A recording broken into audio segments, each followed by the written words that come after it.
Today in New York, a shakeup at the NYPD, a legal battle over transgender rights, and a political skirmish in New Jersey. Let's dive in. I'm Dean Bark. Welcome to the City Report, coming to you from New York City. Let's open with the big one. Federal agents in the NYPD executed searches today at the homes of several high-ranking police figures as part of an ongoing bribery probe.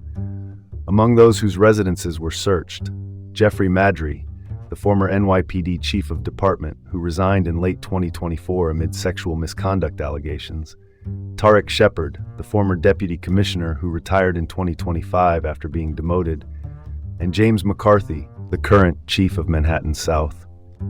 Police Commissioner Jessica Tisch has repeatedly stressed integrity and reform across the department. The investigation is active, and no arrests have been made. Officials have not detailed the precise role any of these individuals may have played, and their involvement remains disputed. The timing coincides with the indictment of Frank Carone, the former chief of staff to New York City Mayor Eric Adams, in a separate corruption case. Different dockets, same theme. Quick take. Corruption within law enforcement is a serious issue, and it's time these probes drive real change. No more sweeping under the rug. Looks like someone forgot the memo on ethics training. Moving on, the New York State Department of Health says it will keep enforcing protections for transgender residents in long-term care facilities. This comes as the U.S. Department of Justice has joined a lawsuit challenging those protections.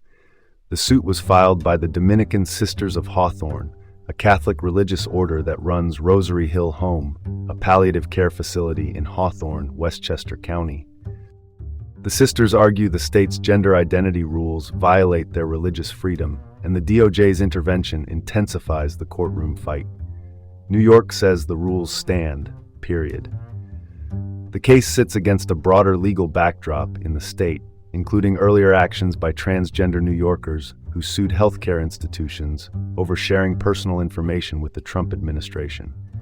Put simply, the balance between religious liberty and LGBTQ+ rights is once again front and center. Quick take. Balancing religious freedom with individual rights is a tricky act, but protecting vulnerable communities shouldn't be up for negotiation.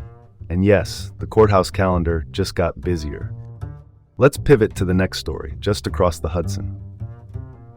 In Milburn Township, a wealthy Essex County suburb that includes Short Hills, voters narrowly rejected a proposal to switch to nonpartisan local elections, a change that would have removed party labels from the ballot. The measure lost by 59 votes out of roughly 4,000 cast, close enough to make every door knock count. Local Republicans, who hold a 3-2 majority on the township committee, backed the change. Democrats opposed it, arguing it was an attempt to hide party affiliation and distance the ticket from the Trump brand. Supporters said it would focus campaigns on potholes and budgets instead of party. The defeat keeps party labels on the ballot and underscores how national politics seep into even the most local races. Quick take. Political transparency is essential, and hiding affiliations won't mend the trust issues plaguing our politics. If you need to hide your jersey, maybe you're playing the wrong game. That wraps up today's City Report with Dean Bark in New York City.